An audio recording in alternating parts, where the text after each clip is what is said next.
Hola a todos, bienvenidos a otro sábado filosófico más, aquí en el Pensamiento en Llamas. Y bueno, en esta ocasión me gustaría hablarles de este librito de Buberés, Jacques Buberés. Algunos lo llegan a pronunciar como Buberese, no es importante cómo pronuncies el apellido, lo importante es que ubiques al autor y a las obras, ¿de acuerdo? Bueno, entonces les voy a hablar de este librito, titulado El filósofo entre los autófagos, que en esta obra se está esbozando una crítica que a mi consideración es bastante sólida con respecto a esto que en el curso de filosofía del lenguaje denominamos como filosofía continental.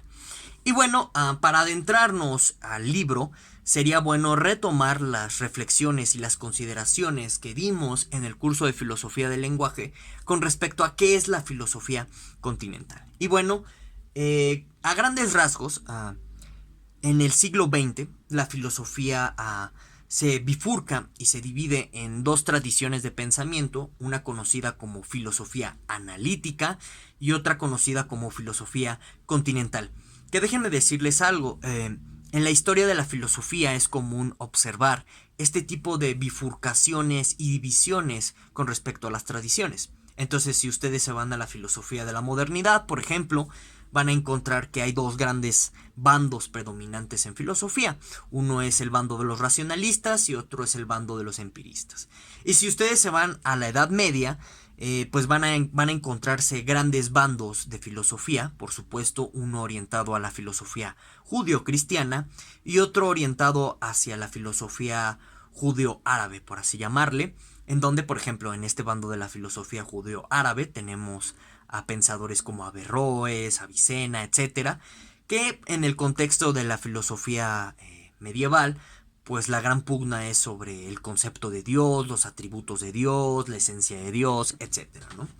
Bueno, y entonces, y si seguimos más atrás dentro de la historia del pensamiento filosófico occidental, pues vamos a llegar a, por ejemplo, a la antigua Grecia, al contexto de la filosofía grecolatina, en donde hay pugnas entre, por ejemplo, estoicos y epicúreos, en donde hay pugnas entre platónicos y neoplatónicos, con los aristotélicos y los neoaristotélicos. Entonces, como les digo, es muy común observar en la historia del pensamiento filosófico occidental estas divisiones en tradiciones que a veces pueden ser divisiones hostiles, a veces pueden ser divisiones a modo, por ciertos intereses editoriales y publicitarios, como se los llegué a mencionar en el podcast filosófico de esta semana, en donde nos interrogamos cuál es la mejor editorial de filosofía. Pero en el caso de esta división contemporánea entre filosofía analítica y filosofía continental, pues sí podemos encontrar pues a cierto conjunto, cierto cúmulo de autores que se mueven constantemente en estas tradiciones y que incluso llegan a definir a estas tradiciones. En la próxima sesión del curso de filosofía del lenguaje voy a hablarles de la siguiente etapa de la filosofía analítica, conocida como cognoscitivismo, que es una filosofía orientada a las ciencias cognitivas. Pero bueno, nada más se los menciono esto para que vean que ni siquiera estas etiquetas de filosofía analítica y filosofía continental son en estricto sentido etiquetas históricas con respecto a la historia misma de la filosofía occidental, sino que son, por así llamarlo, etiquetas a veces muy cómodas que nos permiten una clasificación a veces pues banal, a veces muy prejuiciosa con respecto a la filosofía del siglo XX. Bueno, entonces, ¿pero qué es esto de la filosofía continental? Y pues evidentemente nos vemos obligados a definir qué es esto de la filosofía pues analítica. Miren, la filosofía continental es una etiqueta que, como yo les expuse en el curso de filosofía del lenguaje ya a gran detalle, es una etiqueta que en estricto sentido está mal. ¿Y por qué está mal? Porque no nos describe nada. Miren, si uno es un filósofo que se ha formado dentro de la filosofía analítica, en donde predomina mayoritariamente en el mundo anglosajón, va a considerar a todo lo que no sea, pues, propiamente filosofía anglosajona, como filosofía continental. Y entonces, dentro de este bando de la filosofía analítica, se engloba dentro del epíteto o de la etiqueta de continental tanto a filosofías marxistas como a filosofías existencialistas, como a pues filosofías deconstructivistas como la de Derrida, etcétera. Y en estricto sentido, ni la filosofía marxista ni la filosofía existencialista son filosofías continentales. Yo ya les había mencionado y comentado ya pues de una manera más amplia y extensa, sobre todo en la sesión número 3 del curso de filosofía del lenguaje, donde hablamos de Russell, que la etiqueta de filosofía continental está muy atribuida a Russell, porque lo que trataba de hacer Russell en cierto sentido era refundar la filosofía anglosajona y dividirla de tajón con respecto a otras corrientes de pensamiento que estaban ahí polulando durante el siglo XX. Y entonces Russell, bajo la etiqueta de continental, metió todo esto. En realidad, a esto que es filosofía continental, su término correcto es filosofía hermenéutica, que tiene sus raíces en Heidegger y que después llega a un señor que se llama Gadamer y con la hermenéutica profundiza más ciertos presupuestos y ciertas conclusiones de la ontología heideggeriana y hace análisis de carácter interpretativo, sociológico, en donde se trata de analizar las circunstancias históricas del pensamiento, básicamente.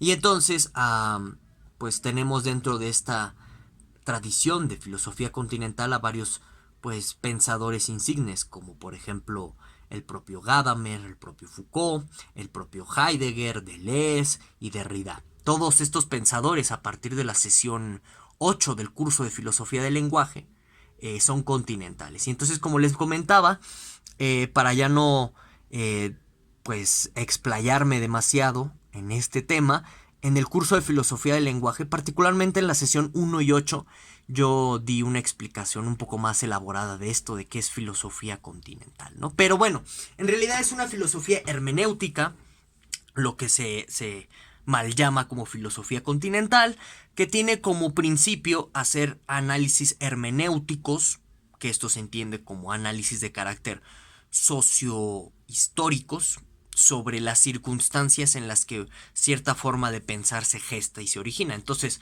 un ejemplo de esta manera de abordar pues los temas filosóficos lo podremos tener así.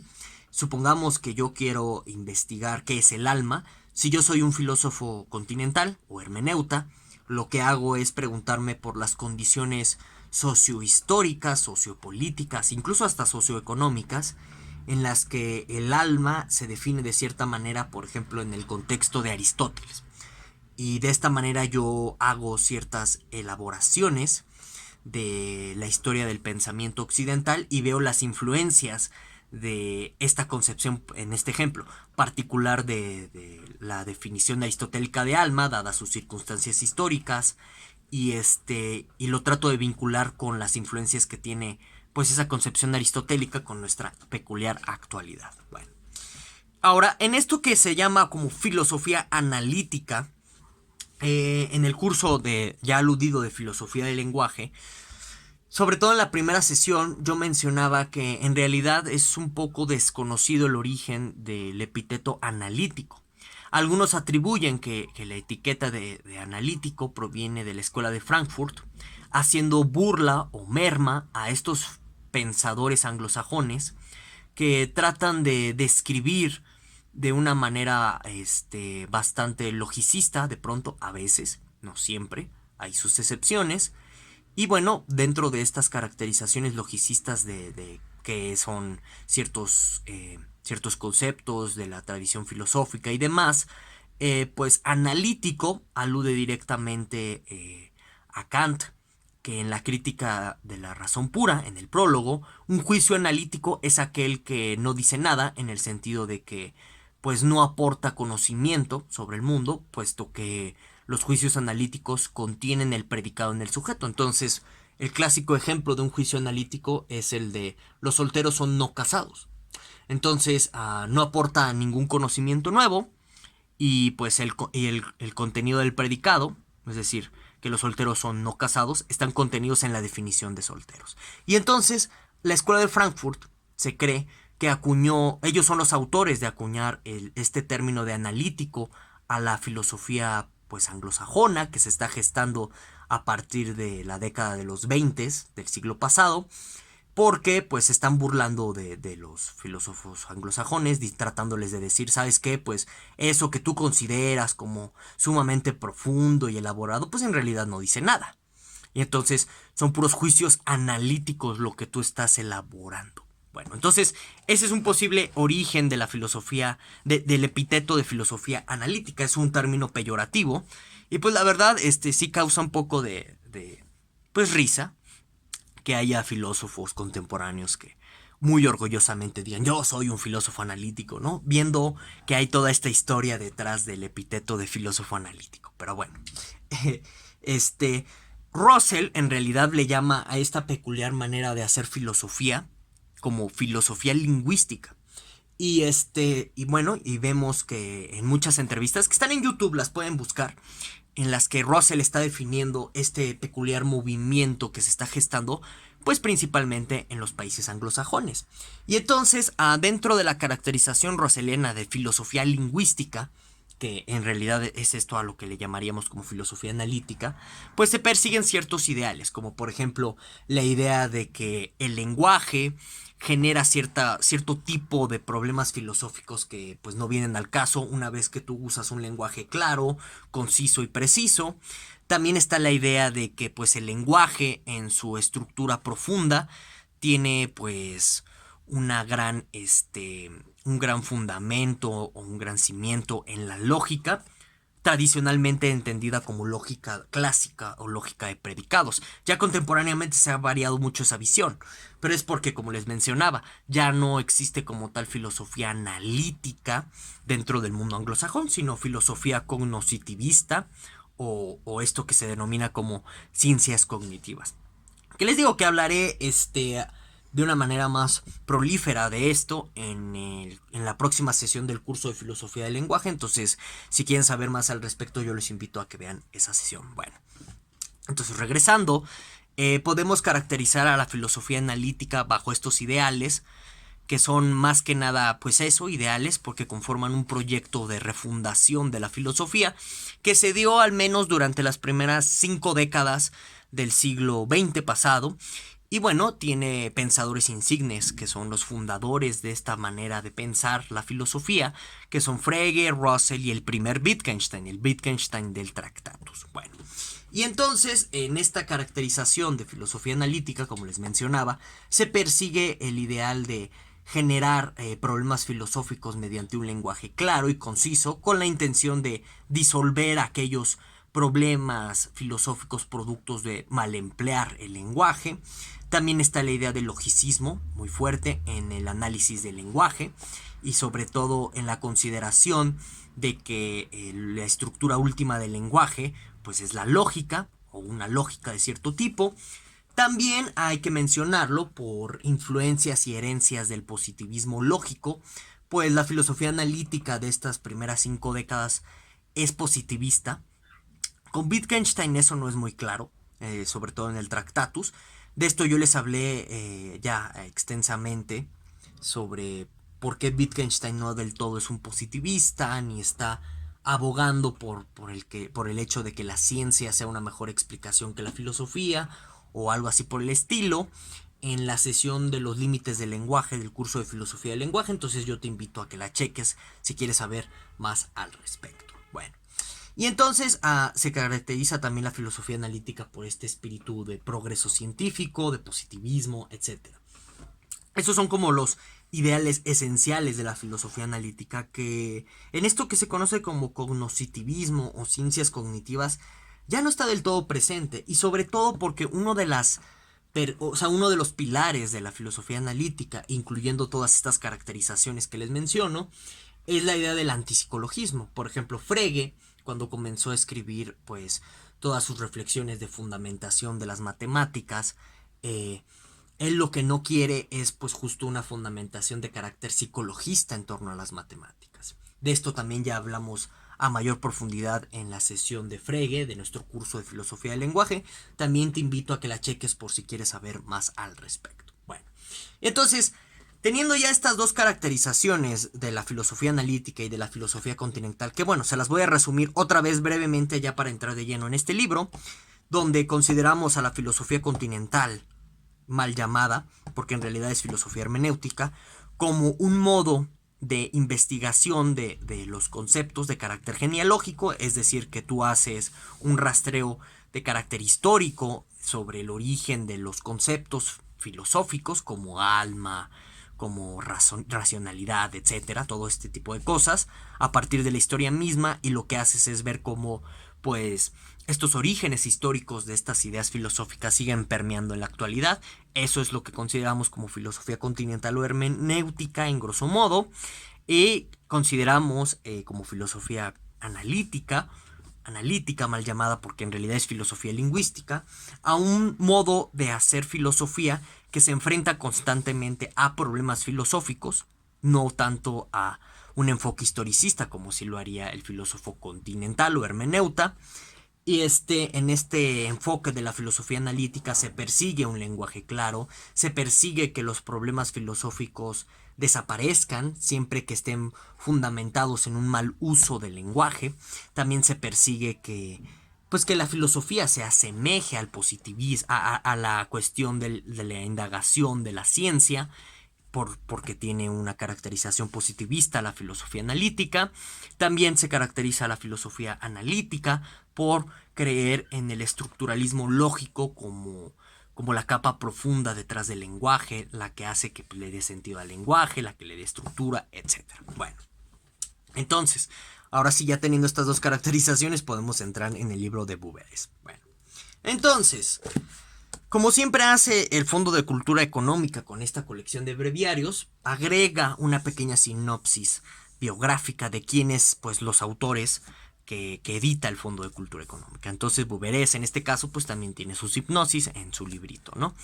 Y bueno, es importante pues saber quién es Buberés para entender un poco esta crítica que les menciono que está haciendo Buberés en este libro en particular. Bueno, entonces, nos vamos a guiar de la hipnosis del Fondo de Cultura Económica porque a mi consideración es una hipnosis importante y que nos permite reflexionar otras cosas también sobre Buberés. Bueno, entonces, dice que Jacques Buberés nació en Francia en 1940, es uno de los pensadores más destacados de la filosofía francesa.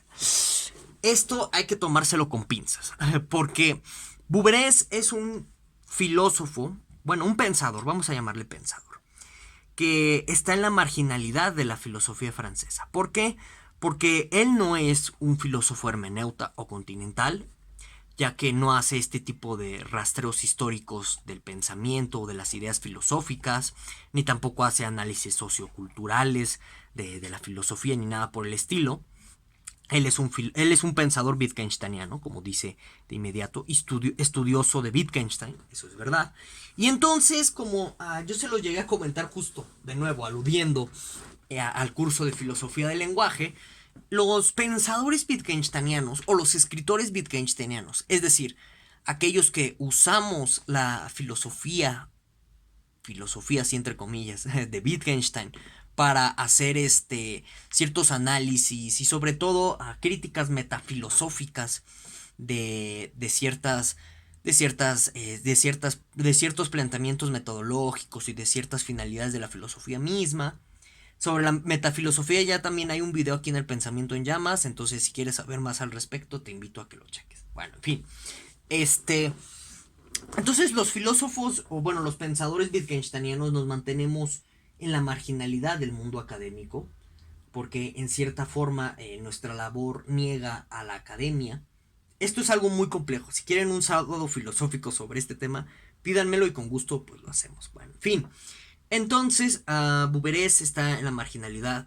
No es querido ni aceptado por los filósofos continentales o hermeneutas, porque, sí ha aventado pedradas muy fuertes, que ahorita las vamos a ver, a la filosofía continental, y tampoco es querido por los filósofos analíticos, en primero por este prejuicio de, pues si es un filósofo francés, o un pensador francés, debe de ser un continental que habla cosas raras, cosas confusas, cosas oscuras. Entonces, pues no, ni le hagas caso. Entonces no tiene un buen repertorio de aceptación en el mundo anglosajón.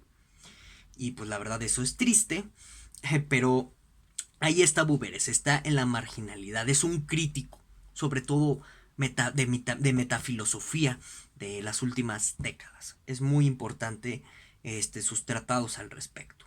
Bueno, desde el punto de vista wittgensteiniano, por supuesto. Y bueno, y dice, como les mencionaba, estudioso de Wittgenstein y de la filosofía analítica. Ha escrito también numerosos ensayos y libros sobre autores como Frege, Russell, Krauss. Ajá. De entre sus obras destacan Racionalidad, Racionalidad y Cinismo y Wittgenstein y la Ciencia. Ok. Esto es verdad, o sea, Buberé se ha dedicado sobre todo a tratar de rastrear los orígenes de la filosofía analítica, pues a partir de Wittgenstein, porque es un estudioso de Wittgenstein, y de ver las influencias de Frege en Wittgenstein, las influencias de Russell en Wittgenstein, y también este tipo de estudios los usa Buberés para discutir con otros Wittgensteinianos, y él mismo afila sus herramientas críticas con respecto a, como les mencionaba, todas las cuestiones metafilosóficas que él elabora. Bueno, entonces teniendo este pequeño contexto de quién es Buberés, ahora sí podemos entrar a este peculiar libro. Entonces, es muy chistoso el título de Buberés. Vamos a empezar por ahí. El filósofo entre los autófagos. ¿Qué es un autófago? Para empezar, ¿no? Pues, fagos viene de fagein, que significa como comer, deglutir, todo este tipo de cosas. Y entonces, autófago es una persona que se devora a sí mismo. Entonces, el título ya de entrada es bastante revelador con respecto a la dirección que le va a dar Buberés a este conjunto de ensayos que están aquí, o que están viendo ustedes. El filósofo entre los autófagos quiere decir algo así como, ¿sabes qué? El filósofo, en el peculiar contexto francés, porque hace alusión pues a Francia, evidentemente, vive entre personas que constantemente están autofagitando o devorándose a sí mismas. ¿Qué quiere decir esto? Que pareciera, en términos de Buberés, que la filosofía francesa continental, que en realidad es hermenéutica, ha caído en una vertiginosa conjunto de procesos y ciclos que la están llevando a su propia autodestrucción.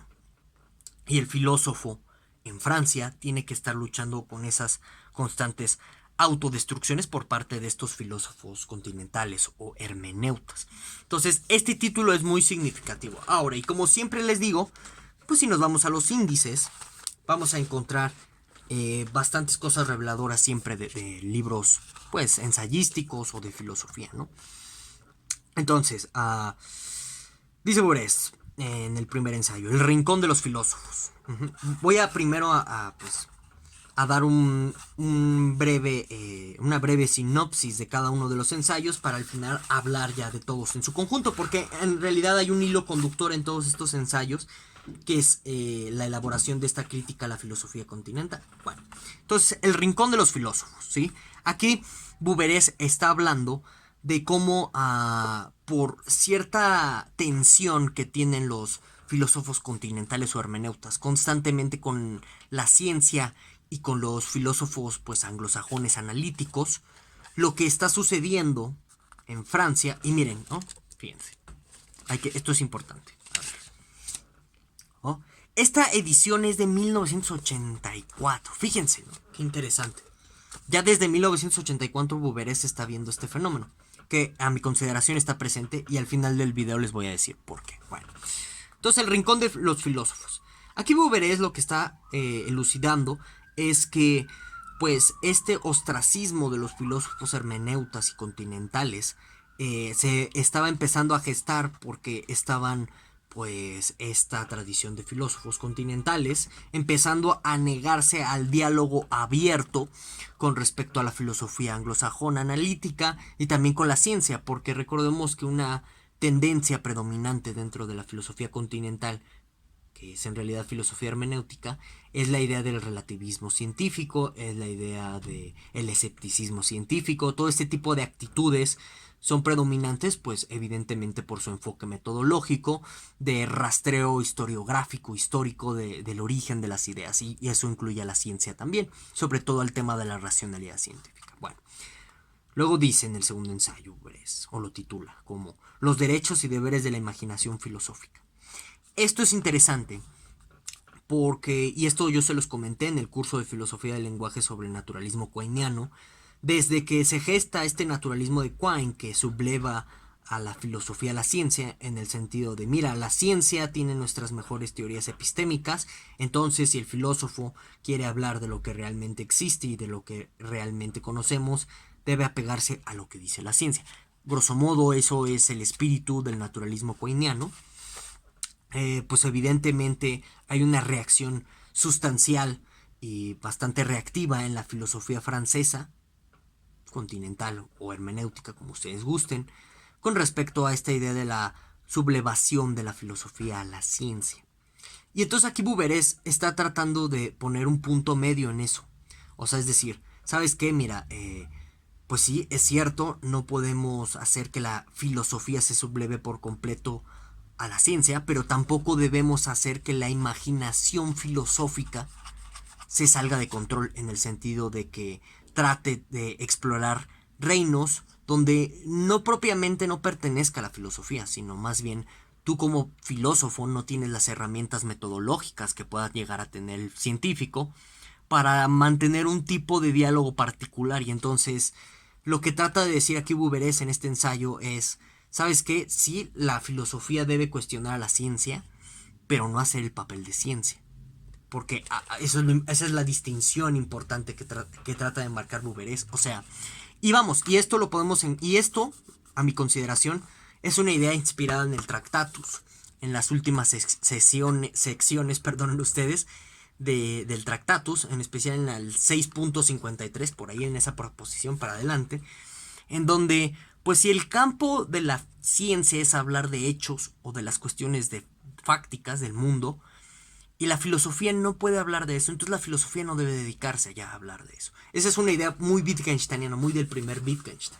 Y esto regresa aquí en los ensayos de Buberés, como, pues sabes qué, la ciencia tiene las herramientas metodológicas para hablar de hechos.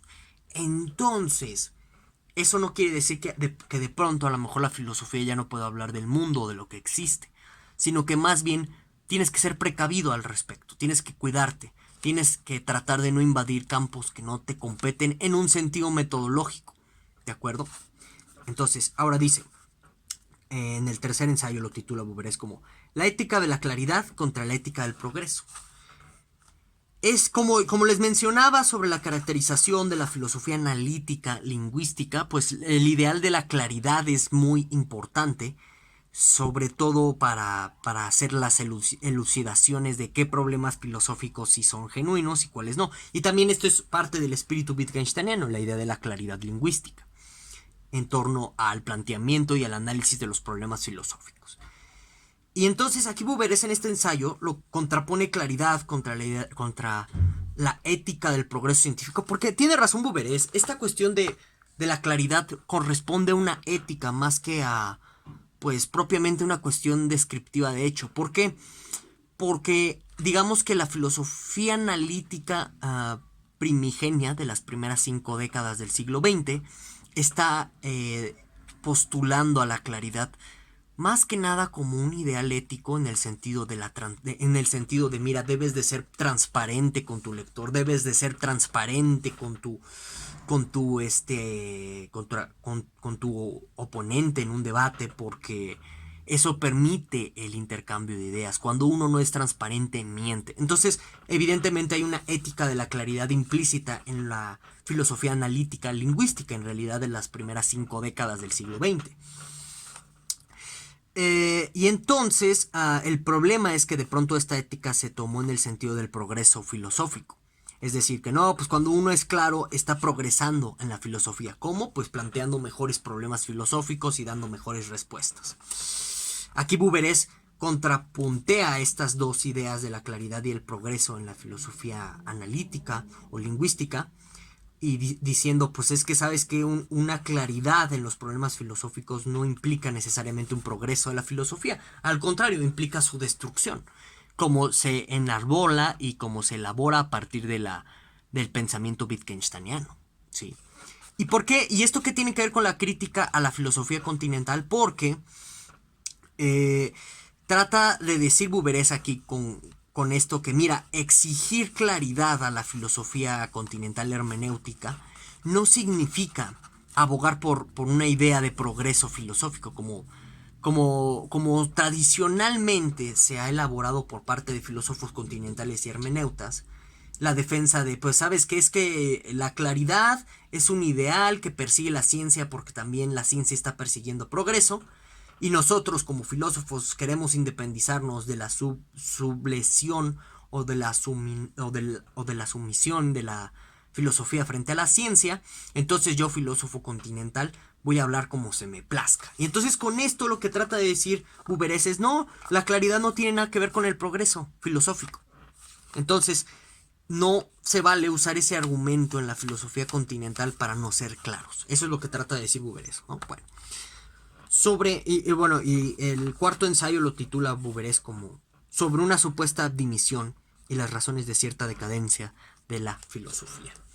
Bueno, esto es muy interesante porque Buberés, en cierta forma, y aquí es donde yo no concuerdo del todo con su análisis, cree que la filosofía francesa puede volver a, al buen camino, por así llamarle, si cree que pueden los filósofos continentales o franceses adoptar ciertos estándares de claridad y ciertos estándares argumentativos, etcétera. Y entonces con estos comentarios lo que trata de hacer también Buberés es hacer frente a las críticas de la filosofía analítica con respecto a la filosofía hermenéutica, que la consideran como una filosofía de la decadencia, como una filosofía que ya no es filosofía, porque, y este es el otro tema del ensayo, del quinto ensayo, porque se cree que la filosofía continental ya no hace filosofía porque no aborda problemas filosóficos, sino que está abordando constantemente análisis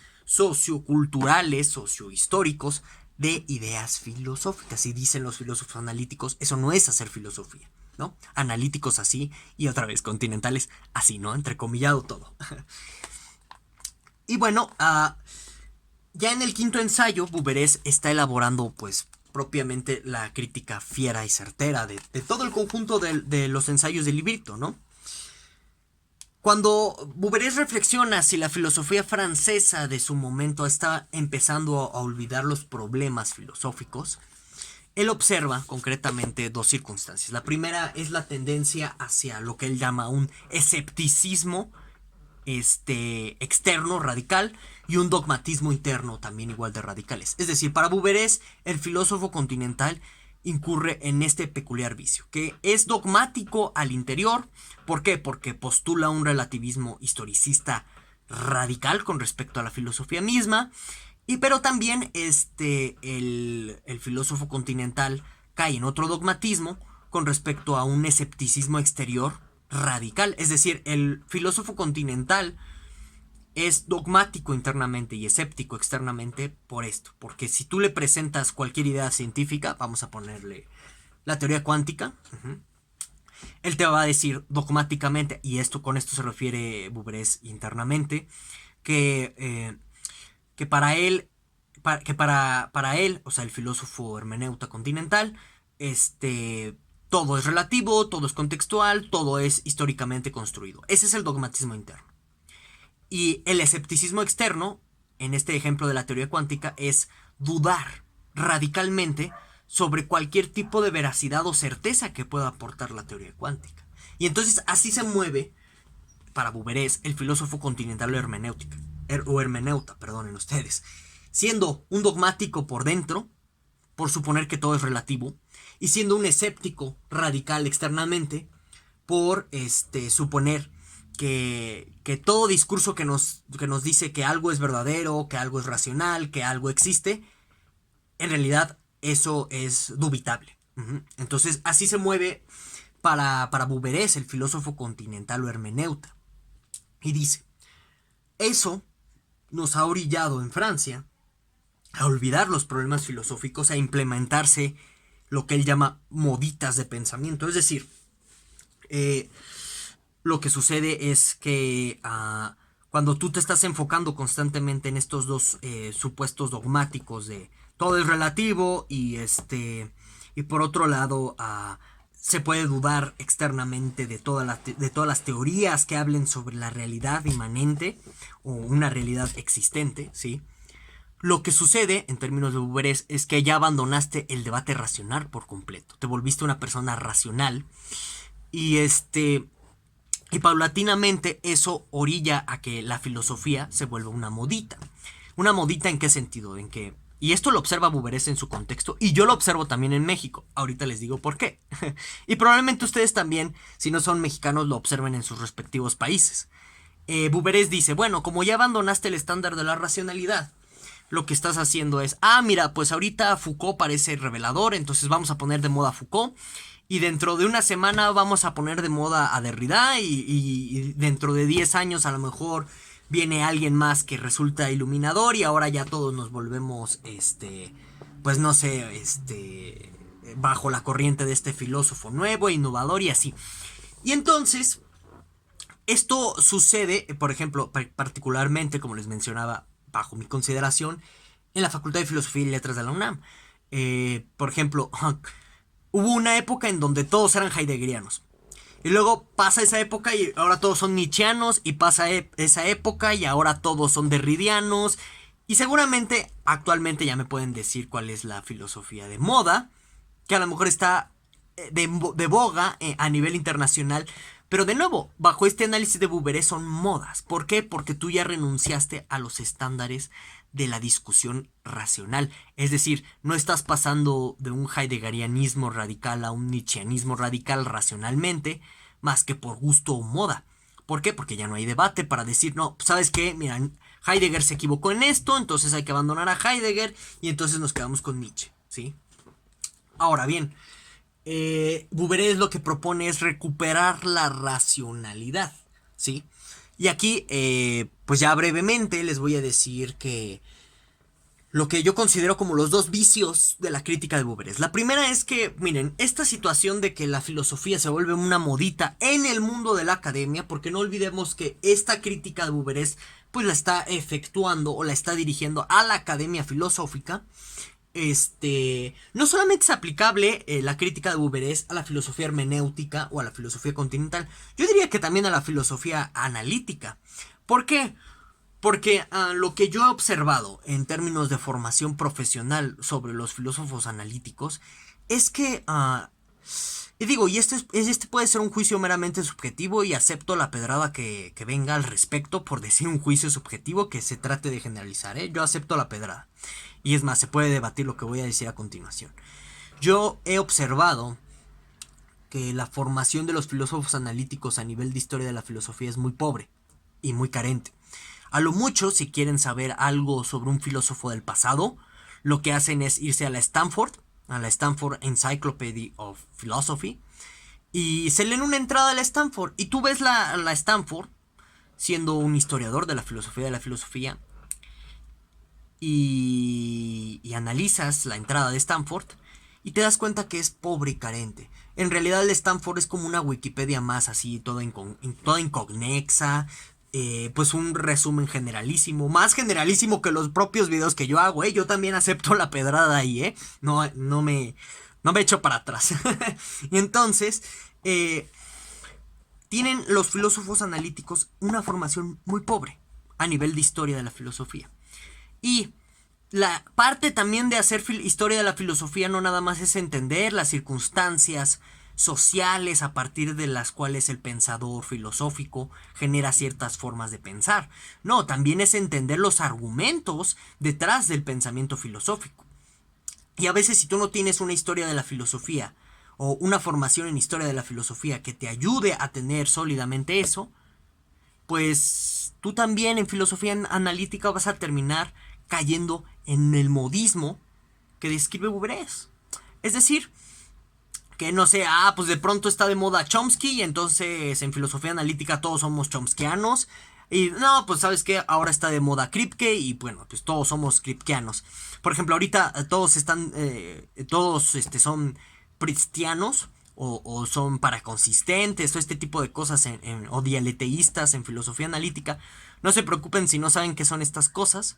Nada más es pues para mencionar como la modita del momento. en filosofía analítica, y entonces pues todo el mundo es paraconsistente o dialeteísta. Y si me explico, es porque carecen los filósofos continentales de pronto de esta formación profunda en la historia de la filosofía, de tal suerte que ellos mismos se puedan posicionar y decir, ¿sabes qué? Con base en estos argumentos que presentó Frege, Russell, Wittgenstein, Kripke, quien sea, yo considero que esta forma de pensar es correcta, pero no nada más por los argumentos, sino también por la circunstancia histórica. Es muy importante decir, ¿sabes qué? Dada cierta circunstancia histórica particular, no sé, por ejemplo, de Quine, de la posguerra, etcétera, veo que el naturalismo quiniano no es conveniente porque tiene una ideología de submisión de la filosofía que responde a intereses anglosajones. Entonces, a pesar de que tenga muy buenos argumentos Quine, de pronto, por este trasfondo ideológico, yo no me posiciono como quiniano porque no comparto esa ideología. Esa es una manera, a mi consideración, crítica en la que tú te puedes posicionar con la historia de la filosofía a favor de una doctrina filosófica o de una teoría filosófica o de un autor filosófico o antifilósofo con respecto a la historia misma del pensamiento occidental. Y entonces, yo creo que este es un punto flaco y ciego de la crítica de Buberés. Creer que solamente el filósofo continental incurre en modas. No, el analítico también está incurriendo en moditas, ¿sí? En cambiar de corriente filosófica nada más porque los demás cambian. Aunque no lo crean, y por eso es muy chistoso esto de, no, es que la filosofía te vuelve crítico. En realidad hay mucho sectarismo y dogmatismo en la academia filosófica. Ajá. Sobre todo en esta cuestión de cambiar moditas y de cambiar tendencias y corrientes del pensamiento, ¿sí? Bueno, y entonces ese es uno de los puntos flacos que yo veo. Ahora, otro de los puntos flacos que yo veo en la crítica a Buberés es esta idea de progreso filosófico que se está gestando. Es esta idea de no, si en Francia todo mundo se vuelve racional a nivel argumentativo, es decir, da argumentos racionales y se vuelve claro en el planteamiento de sus problemas, entonces vamos a encontrar mejores respuestas filosóficas. Esta es la idea de progreso filosófico que se ha estado gestando en la década anterior de nuestro presente siglo. Sobre todo ha habido un boom al respecto. El problema de pensar de esa forma es que pierdes perspectiva por completo. Es decir, a lo mejor una persona cuando hace análisis filosóficos no quiere un progreso filosófico en ese sentido. O sea, es decir, a lo mejor cuando tú haces un análisis filosófico de, no sé, de las ideas de Benito Juárez es para entender la ideología política que hay detrás, es para entender una gran variedad de elementos culturales, ¿sí? Y eso no está peleado, a mi consideración, con la idea de que seas claro y argumentativo con respecto a tu análisis, ¿sí? Y eso, a mi consideración, es lo que se pierde en la crítica de Buberés y recae en un prejuicio propio de la filosofía analítica, que si tú haces análisis históricos de las ideas filosóficas, entonces no eres ni racional ni no eres argumentativamente racional ni eres claro en tu lenguaje. Y eso es falso. Tú puedes tener un debate sobre, por ejemplo, qué es el alma en un cierto periodo histórico con otros historiadores de la filosofía argumentando racionalmente. Y la argumentación racional no se agota en ese sentido. Incluso también a nivel de, oye, vamos a ver qué ideas filosóficas están permeando en nuestra cultura occidental del siglo XXI. Tú puedes tener otros debates con pensadores así diciendo, ¿sabes qué? Mira, no sé, por ejemplo, la era del consumo de Lipolevsky, ¿no? A lo mejor tú no estás de acuerdo con Lipolevsky y argumentas en su contra basado en análisis históricos. Entonces yo creo que Buberés pierde por completo esa dimensión del análisis historiográfico de la filosofía o del análisis de las ideas en filosofía. Está por completo perdido y responde a un prejuicio. Y entonces tú no necesitas una idea de progreso filosófico en ese sentido si tú tienes otros objetivos. O sea, habrá gente que a lo mejor crea que la filosofía tenga que dar respuestas esencialistas del carácter de la realidad es esto, el ser es esto, ¡pum! Y entonces ahí te asemejas a la filosofía como a cierto carácter descriptivista de la ciencia y ya pierdes la división y volvemos a la crítica wittgensteiniana original del 6.53 sobre la filosofía y la ciencia, que como les dije ya hablé a mayor profundidad de ello en en el curso de filosofía del lenguaje, particularmente en la sesión de los límites del lenguaje, ¿no? Entonces, bueno, pues me parece que eso es todo lo que yo tengo que manifestar con respecto a este librito de Jacques Bouveret. Salvo estos dos pequeños detalles, la verdad es una obra excelente. Y te invita a reflexionar sobre cuál es el sentido y el destino también mismo de la filosofía, si estamos incurridos a nivel de academia filosófica, ¿eh? Si la academia filosófica está imbuida en este modismo, o sea, en cambiar de corrientes de pensamiento, así una y otra, una y otra, y una y otra, ¿sí? ¿Qué va a pasar entonces con la filosofía? Bueno, me gustaría que me dijeras qué piensas tú de todo lo que te acabo de decir en la caja de comentarios. Y sin más, eso es todo por hoy. Muchísimas gracias, nos vemos en este segmento la próxima semana.